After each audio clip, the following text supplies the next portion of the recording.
Witness docs from Stitcher. If you don't leave now, we'll die together. I can think of worse ways to go. Then you're obviously crazy, Mr. Bond.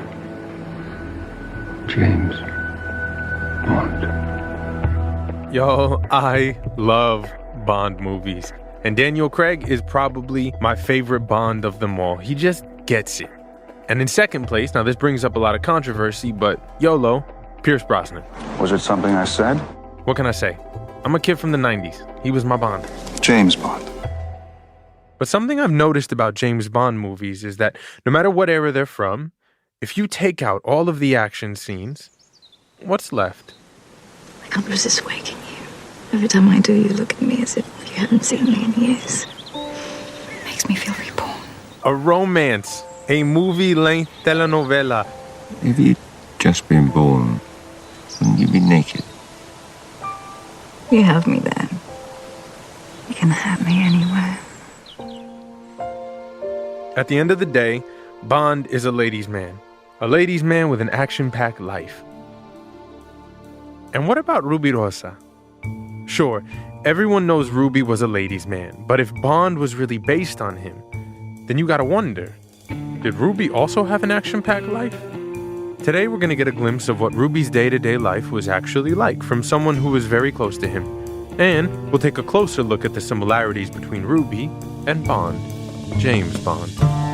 I'm Rivas, Christopher Rivas, and this is Rubirosa, Episode 3.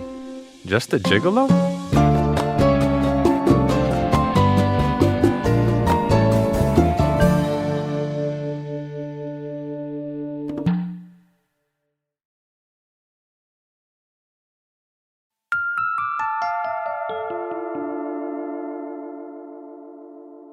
I met Porfirio Rubirosa at a very young age.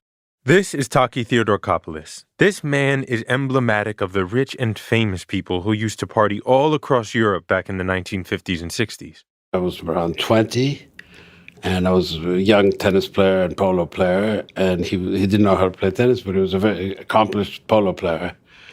And he took me under his wing, and that's how our great friendship began. Yes, Taki not only knew Ruby, they were great friends. Taki is in his 80s now, but he remembers what it was like back in the day at his favorite club in Paris, a spot called Jimmy's. Ruby and him would spend their nights there. First of all, the great thing about Jimmy's was it stunk of smoke.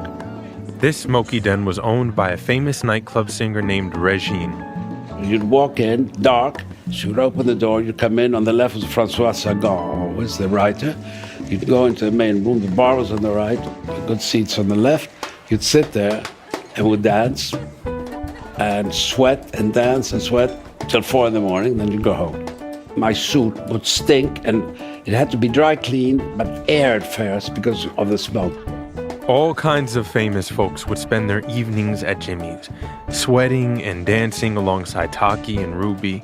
Actresses like Brigitte Bardot, wild mustached artists like Salvador Dali, elite families like the Rothschilds, and even royalty like the Duke of Windsor. Even the Duke of Windsor would go there and sit there and sweat his old man. Didn't like that.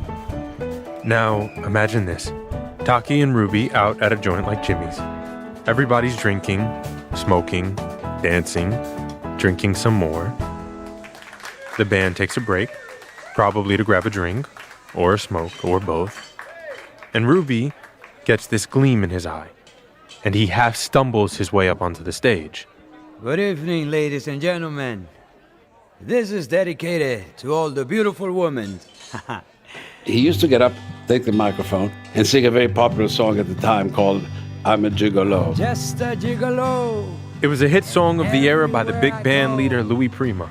People know the part I'm playing. And of course, he made fun of himself because behind his back, of course, people would say, Ruby's a gigolo.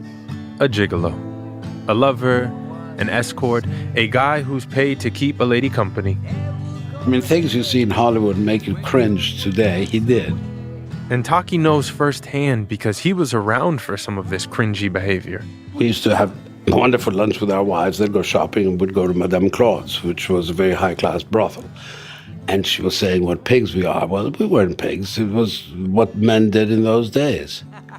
You know, in French society, men spent the afternoons chasing women, and the women were shopping.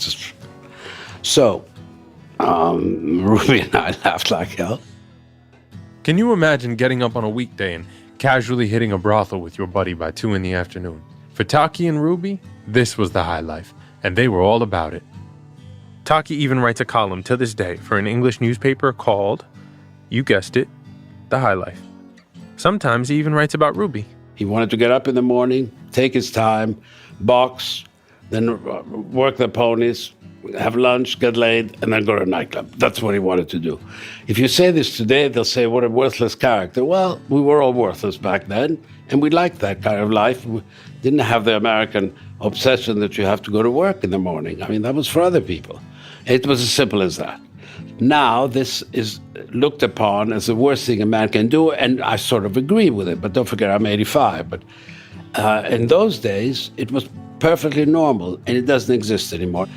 And I really do think that it finished with Ruby.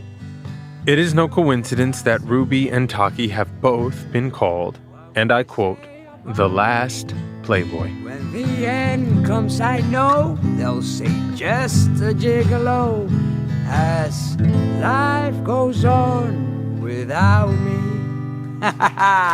Like Taki says, that lifestyle just isn't acceptable anymore. Get her a drink. But back then, it wasn't just accepted, it was sort of celebrated. And for Taki, there was no better mentor than Ruby. He copied Ruby's mannerisms, etiquette, and especially his style. He was incredibly glamorous, and he lived very well, dressed very well. Sammy Davis Jr., a pretty great fashionista and dresser in his own right, said that next to Ruby, he felt like he'd, quote, fallen off the garbage truck. I guess Sammy wasn't let in on Ruby's style secret. Taki was. The secret of what good dressing was the suit should look very loose and be as tight as possible, which may sound contradictory, but it's a very good trick because it makes you look very good. The suit has to be very loose looking, but tight as hell. Then you're well dressed. Loose but tight. Sounds very zen. It worked. It worked so well that Ralph Lauren was supposedly inspired by Ruby to create the polo brand. We did try to confirm this with Ralph Lauren, but they never got back to us. Hey, yo, Ralph, call your boy back. Anyway, all this style and swagger, the confidence to get up and sing and be the center of attention in a room full of famous people, it was all a part of Ruby's charm. He was the most charming man I ever met. He could charm anybody. You know, my father was a very big and very tough ship owner and industrialist. My father confronted him once at El Morocco and said to him, Mr. Rubirosa, you've ruined my son. He wants to be like you. Taki says his dad was serious, a hard-working shipping magnate who didn't want his son to turn into a party boy like Ruby. But confronting a charmer is easier said than done. Ruby got Taki's dad a couple of drinks, and the next thing you know... Ruby, in 2 seconds, had my father eating out of his hand. And he said, I've never met anybody who charmed like that. And he seduced everybody, men and women, meaning seduced, not sexually, of course. Of course. And how much did our party boy Ruby love having a good time out at the clubs? Well, not even a war could stop him. Check this out. It's 1944, and Ruby is in the city that he loves the most, Paris. The city has just been liberated by the Americans, but there are still German soldiers roaming the streets, and there are still members of the French resistance hunting down these stray Nazis. Basically, it's total chaos. But that does not stop Ruby from being Ruby. And Ruby chose to go to a nightclub at the time. As he was driving off from a nightclub, a German said to him to stop, and he didn't stop. He was drunk. So the guy shot, and the bullet went through the boot or the car, the trunk, and got embedded in his kidneys. Later reports found it was not a German soldier, but a vigilante French civilian. In either case, Ruby was partying in a war zone and got capped. I felt as if I'd been stabbed with a red-hot fire poker. The pain in my back was becoming worse. I opened my collar as my face and palms began to sweat profusely. and I became nauseous. Rubi was with his second wife at the time, a French actress named Danielle Derrieux. Rubi told her, I'm fine. But at the hospital, they removed 3 bullets from his body, and he suffered a life-threatening infection. But I love the idea that he went to a nightclub, but there was fighting in the street. Classic Rubi. He loved to flirt with danger. He said, and I quote, "It has always been one of my chief principles. I will risk everything to avoid being bored." Listen, y'all, I play basketball on Tuesdays as a hobby. But I guess Rubi loved hobbies that were a little more intense. He was a polo player, of course. You know, polo. Fast horses, wooden sticks, one of the most dangerous games in the world. Very good boxer. We used to box every day. He flew planes. He searched for underwater buried treasure. He was a racing driver. He raced Formula One with Fangio, but not successful, but he was a very good sports car driver. Rubi raced cars for Ferrari. He raced Le Mans twice. That is a 24-hour race, and one of his races was actually recorded, along with a short interview. The whole thing got pressed to a record. You can find it on YouTube. It's called Sounds of Sebring, 1956. Mr. Rubirosa, could you tell us a little something about the car that you're driving today? Well, I'm driving a 2-liter Ferrari, and I think the car is in good shape. We had a little accident day before yesterday. The pilot hit gasoline drum, but we repaired it, and everything is all right. Good. This is the only Just as a quick aside, here, isn't it? No. I gotta tell you that in all my years of Rubi obsession, I'd never heard his voice until my producers unearthed this recording. What do you think of the course? Well, I think the course is very good condition. He doesn't sound anything like how I imagined he would sound. He sounds more European, I guess. Less Dominicano. What car were you driving last year? A 2-liter Ferrari, too. Well, the same car. Not the same, but the same category. Who are you driving with today? With Jim Polly, an American boy. I see, and you splitting... The race starts. The cars take off. And after hours of zooming and zooming around in circles, Rubi finishes in 10th place. I guess you can't win them all.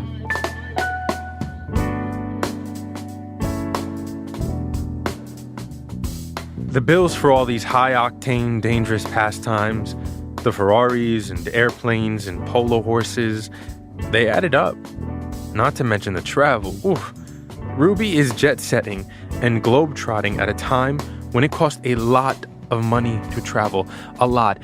But Rubi, homeboy famously flew from Paris to Las Vegas for one night with a lover. Rubi wasn't an aristocrat with land that stretched back generations, or the son of a shipping magnate like Taki, or a prince, or a world-famous actor like some of his other friends. So where did Rubi get the constant funding he needed in order to maintain his ultra-glamorous lifestyle?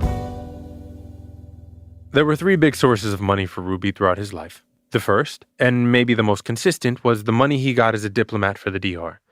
His official salary of $600 a month is about $7,000 in today's money. Not too shabby. But unofficially, Rubi had his hands in the very, very deep pockets of General Trujillo. If you knew you could spend everything in your bank account today because somebody's going to replenish it tomorrow, why wouldn't you? This is Marty Wall, and he ain't wrong. Why wouldn't I? Plus, Rubi had a lot of time to spend the money. His day job didn't actually require much from him. I don't think he was negotiating trade deals. I don't think he was doing anything that was a stately function. You know, he just played. He didn't seem to have any function other than to be a mouthpiece for the president of the country. Or like Trujillo himself put it, he is good at his job because women like him and he is a wonderful liar. But in order to get a steady paycheck from the Dominican Republic, Rubi had to stay on Trujillo's good side. And as you can imagine, with a monster dictator like that, that was not always easy. Rubi was fired by Trujillo on multiple occasions, sometimes just for getting bad press in the tabloids. Oh yeah, there was also that time he divorced Trujillo's daughter, Flor. Do you think Rubi always knew when he was fired by Trujillo that Trujillo would be back? Yeah, I think so. There's very little written about his life during the layoffs. Let's just call them the layoffs. But, you know, you can imagine somebody who, his monthly budget was like 5 or 10 grand a month, and the only way that he could get that was to have the influence of an ambassador and access to Trujillo's checkbook. Rubi always charmed his way back into the good graces of Trujillo. But when those layoffs did happen, Rubi needed alternate funding sources, and he needed them quick. And this is where Rubi's second source of money comes in. Let's call these odd jobs. Here's an example. In 1939, Rubi is in Germany. He has just divorced Flor de Oro. He is in need of some serious income, and he takes note of all the Jews desperately fleeing Europe. Here's Isabella Wall. The Dominican government, mainly Trujillo, had given an allowance for Jewish people to get out of Germany and giving them land for them to settle in the Dominican Republic. Rubi sees a financial opportunity here. He begins selling visas and passports to Jewish people seeking an escape, charging as much as $5,000 per person. You got to make a living. You got to go get some money. You just got to figure out where to get it. That's as simple as that. And he saw an opportunity where he can get some money, and he got it. There's one version of this story that makes Rubi look like a Dominican Schindler's List, helping the Jewish people after being struck by their plight. Then there's the other version, where Rubi is making a quick buck off the fear and pain of a persecuted people. Why do you think he did this? Was it to help? Was it for money? Can it be for both? Well, we hope it was for both. We hope, but Rubi spent money faster than he could make it. But, yeah, we hope. Rubi's last and maybe biggest source of money was, well, being a gigolo. Rubi allegedly told his pal Frank Sinatra, yes, old Blue Eyes and Rubi, they were cool like that. He told Frank that he didn't have time for a real job. He said, and I quote, "Women are my full-time job." I had the world's greatest lover, you know. Who is the man that was the greatest lover? Well, everyone knows it, Porfirio Rubirosa. He didn't have Rubirosa? This is Zsa Zsa Gabor, a very famous and wealthy actress Rubi dated for years. Zsa Zsa's the one he flew across the globe to see for just one night. Rubi liked all kinds of women. Ooh, but he really loved the ones with big checkbooks. He was linked to some of the biggest, richest stars and socialites of the time, like... Ooh, do you feel the breeze from the subway? Marilyn Monroe. Isn't it delicious? Eartha Kitt. How can Batgirl be the best anything when Catwoman is around? Eva Peron, Jane Mansfield, Veronica Lake, Dolores Del Rio, Rita Hayworth, Katherine Dunham, and Patricia Kennedy. And that is not to mention the rumored relationships with Amalia Rodriguez, Judy Garland, Joan Crawford, Ava Gardner, and who knows how many others there might be. Not all of these relationships were serious, but the few that were very rewarding for Rubi, monetarily speaking. As we discussed, Rubi's first wife, Flor, gave him access to Trujillo's fortunes. After Flor, he married 4 more times. Danielle Derieux, his second wife, was one of the most famous actors in France at the time. You know, when a girl gets engaged, her mother doesn't say, "I'm happy because Alphonse is so handsome," but she says, "I'm happy because Alphonse has such a wonderful job with the gas company." That's true. A couple years into the marriage, a journalist from Harper's Bazaar came to the hotel they were staying at to interview Danielle. The journalist's name was Doris Duke, and she wasn't just any journalist, y'all. She was the heiress to a tobacco fortune worth $1.5 billion in today's dollars. That Vanity Fair article I read back in college said that after the interview, Doris sent Rubi a telegram that read, "When you are finished with Danielle, call me, and I will come." Rumor has it, she didn't stop there. Nope. Doris Duke paid his wife, Danielle Derieux, to leave him so she could be with him. Legend has it that she paid Danielle $1 million to break it off with Rubi. Danielle accepted, and Doris became wife number 3. Rubi and Doris divorced after just a year of marriage. He got not much from Doris Duke, and he got, I think, a plane. Not much? Well, first of all, that plane was a legit B-52 bomber Rubi used recreationally, until he crashed it just a year later. Oh, let's see. He also got to keep his wedding gifts, which included a house in Paris, a stable of polo ponies, clothes, a ton of shoes, and a few sports cars. Plus, Ruby got alimony. $25,000 a year until he married again, which, Ruby being Ruby, didn't take long. 45-year-old Porfirio Rubirosa, on the right, playboy and diplomat from the Dominican Republic, enters the Hotel Pier in New York to marry Barbara Hutton. This is Rubirosa's fourth marriage and Miss Hutton's fifth. Enter wife number 4, Barbara Hutton, an heiress to the Woolworth fortune, worth almost $1 billion in today's money. Their marriage in 1953 lasted only 75 days. That's Kardashian length, y'all. According to the New York Times, in those 75 days, Ruby netted a small fortune. In today's money, he made out with about $35 million of cash and property. This dude made almost $500,000 per day from Barbara. Not too shabby. Also, you know how Ruby crashed the B-52 bomber he got from Doris Duke? Barbara bought him the same exact plane. Except this one was even fancier, y'all. Ruby kept using it the rest of his life. So with all this, with all the wives, the money, the famous affairs, with all the places that Ruby has been, from being Trujillo's right-hand man to being in Hitler's box at the German Olympics, to being in Fidel's Cuba and the streets of a liberated Paris, not to mention the high-end clubs and social events. Porfirio Rubirosa wasn't just in the room where it's happening. He's always finding his way into the center of that room. Could it all just be by chance? No.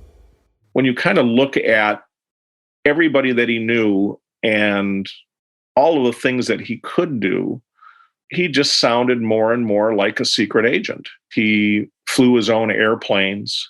He had access to America's wealthiest fortunes. If he was solely a playboy and someone not to be taken seriously, why would you put him in all of these locations where you really needed to have, the sharpest tack there and somebody skilled in diplomacy and intelligence finding? So it's my belief that he was there doing the business of his country or doing the business of somebody else. You see, by getting close to fame, Ruby got close to the big money. And wherever there's a lot of money, there's power. And power brokers. Feels very 007 to me. So, is Ruby just a gigolo? Or are we not seeing the bigger picture?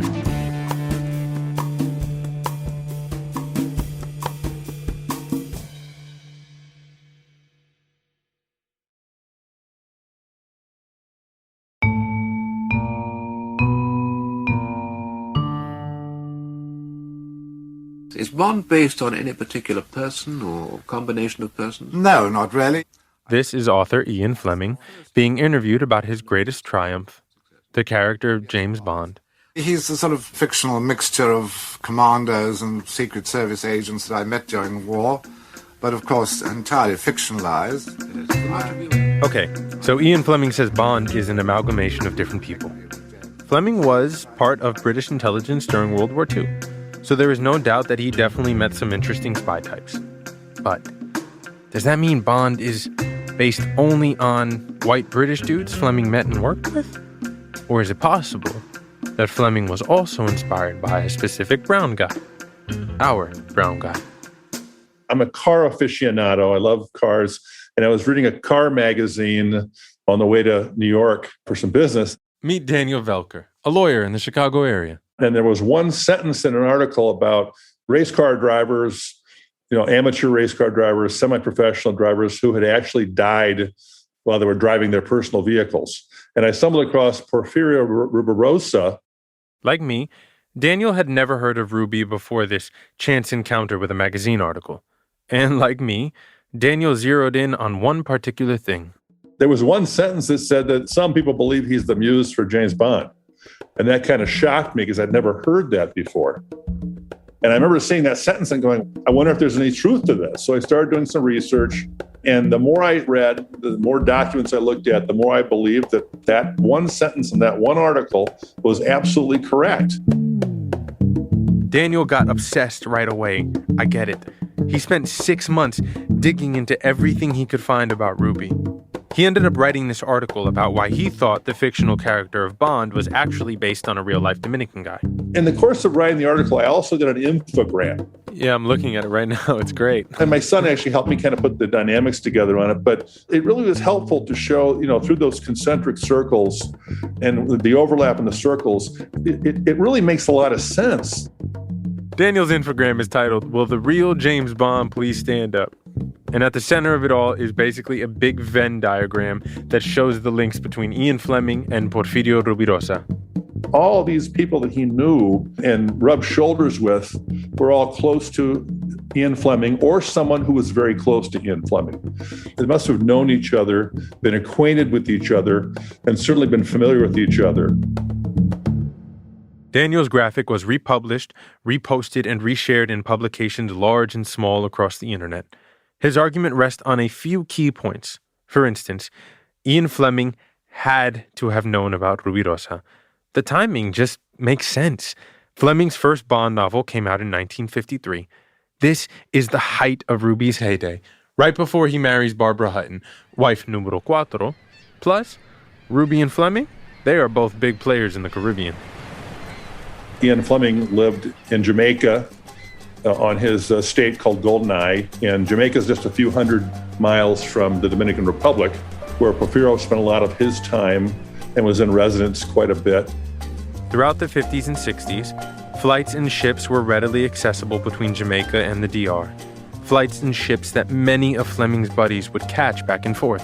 Ian Fleming was close with Errol Flynn and Noel Coward, who both lived in the North Shore of Jamaica. Errol Flynn and Rubirosa were known to have made trips together to Havana. Rubirosa dated some of the same women, married some of the same women that those gentlemen, knew and frolicked with. Rubirosa ran in the same circles as Frank Sinatra, Sammy Davis Jr., Dean Martin, the Kennedys. We haven't found anything that definitively proves that Ruby and Ian Fleming met. But even still, Daniel thinks it would have been nearly impossible for Fleming to not have at least heard about Ruby. Rubirosa was kind of a favorite of the Caribbean journalists at the time and was pretty notorious in his womanizing, his potential connection to the underworld, so to speak. And some of Rubirosa's, antics in the Caribbean was something that was written about by the journalists, and I'm sure that Ian Fleming was aware of that. It wasn't just the Caribbean press talking about Ruby. Throughout the 1950s and 60s, he was a favorite subject of gossip columns all around the world. He was Bieber before Bieber. Time magazine regularly updated readers of Ruby's whereabouts, and Ruby was BFFs with a famous gossip columnist who wrote under the name Charlie Knickerbocker. So, he was always just a phone call away from coverage. There were just a lot of connections. Once you see all the connections between Ruby and Fleming, it's hard to ignore. It just makes sense. If Bond is an amalgamation of people Fleming knew, it's almost impossible not to see Ruby's DNA in that mix. Rubirosa, like Bond, was a notorious glutton for debauchery. He was somebody who liked to womanize and drink and didn't have time to eat. He was racing his cars through the streets and staying up late. In his infographic, Daniel makes a list of what they share. There's the womanizing. You like married women. That keeps things simple. The impeccable fashion. Have you broken something? Only my tailor's heart. The jet setting. What kind of work do you do anyway? Oh, I travel, a sort of licensed troubleshooter. They both love fast cars. James, is it really necessary to drive quite so fast? More often than you'd think. They both love to gamble. In poker, you never play your hand. You play the man across from you. In fact, Bond spends a lot of his time in casinos. And so did Ruby. He was a regular at the casinos of Monte Carlo. Both men are boxers and fanatical about exercising. And of course, Bond just has the same swagger that we know Ruby had. Swagger like that, I gotta say, seems like it's inspired by a brown guy. You know that swagger. Someone from the islands with a flavor and a rhythm that is distinct and unique. Ruby himself was aware of James Bond. In 1964, the first James Bond film is released in theaters, Goldfinger, starring Sean Connery as James Bond. A year later, Rubi and his friends tried to make a shot-by-shot remake of the film for fun. Taki played Oddjob. Rubi's fifth wife, Odile Rodin, played Pussy Galore. And Rubi, I'll give you one guess who Rubi played. Who are you? Bond. James Bond. The remake was a disaster. Rubi was a drunken mess, and the footage has been lost to history. But to me, it shows that Rubi was aware of his fictional doppelganger. Here's Daniel Velker again. When you read about Porfirio and you look back at the things he was doing over the course of his life, racing cars and hobnobbing with the rich and the wealthy and in great political circles, he certainly fit the bill of what I thought, James Bond really was. When you read the Bond novels, in the early novels, Bond was more of a rough, more of a murderous kind of a assassin, very cold-hearted. Whereas in the later books, he became much softer, much more complex, and had all the attributes of a gentleman. And I think that resembles, in my mind, the growth in Rubirosa, from being a young man in the military to becoming kind of this elite, wealthy individual. Fleming writes in his 1954 Bond book, Live and Let Die, quote, "There are moments of great luxury in the life of a secret agent. There are assignments on which he is required to act the part of a very rich man.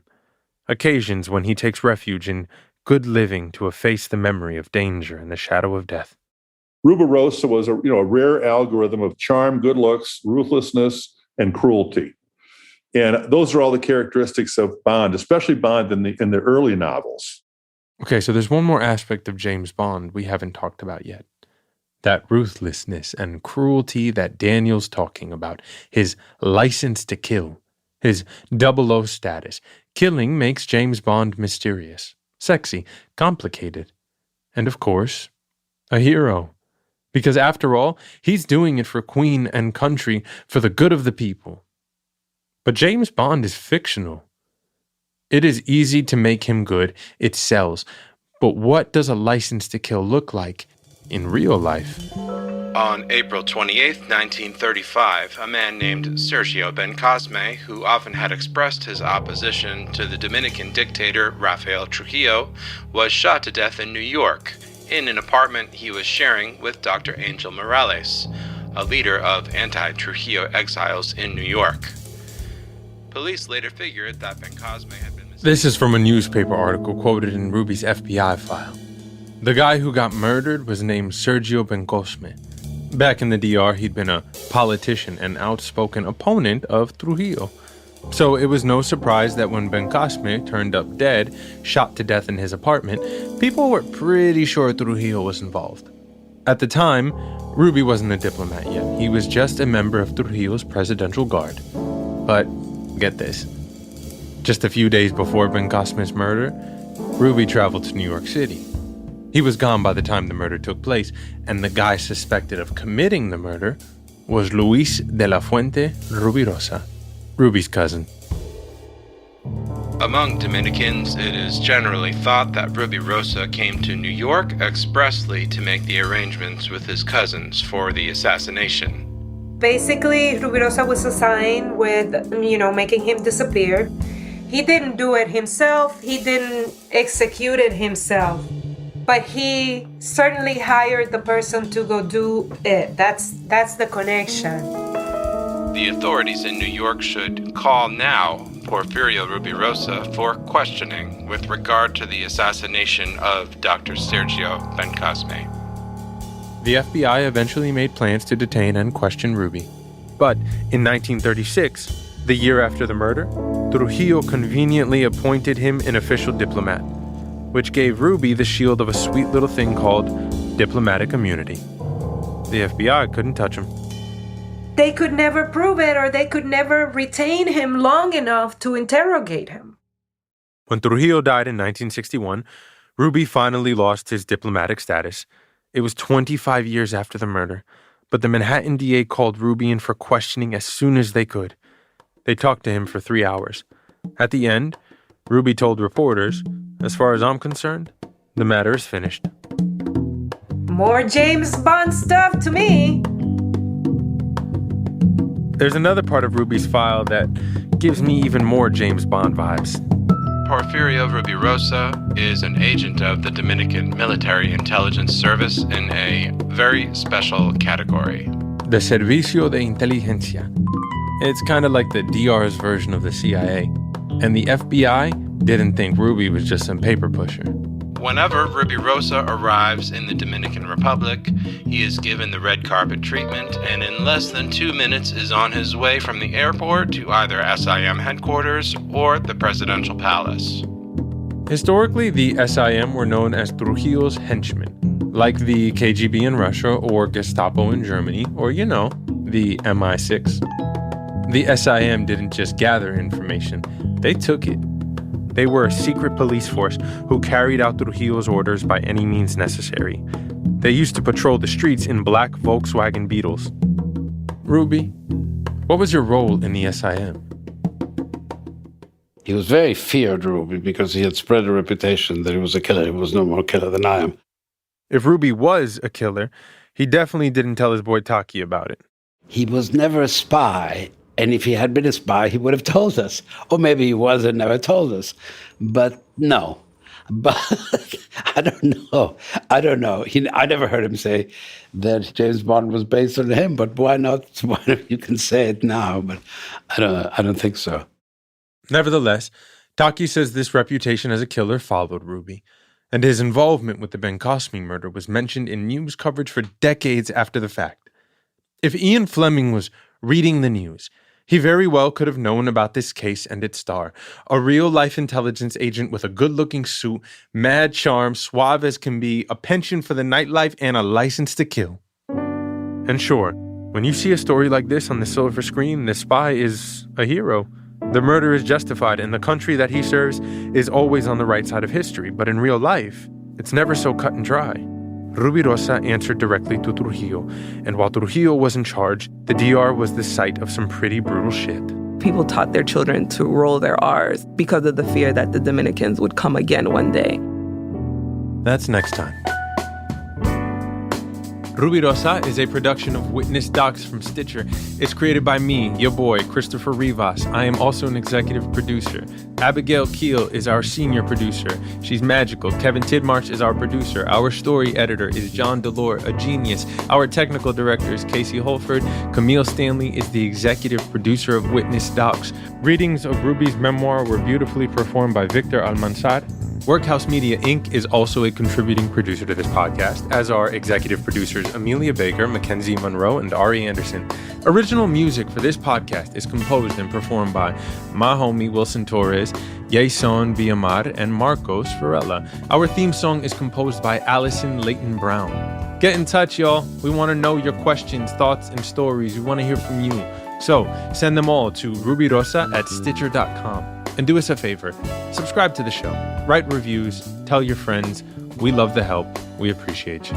Peace, y'all.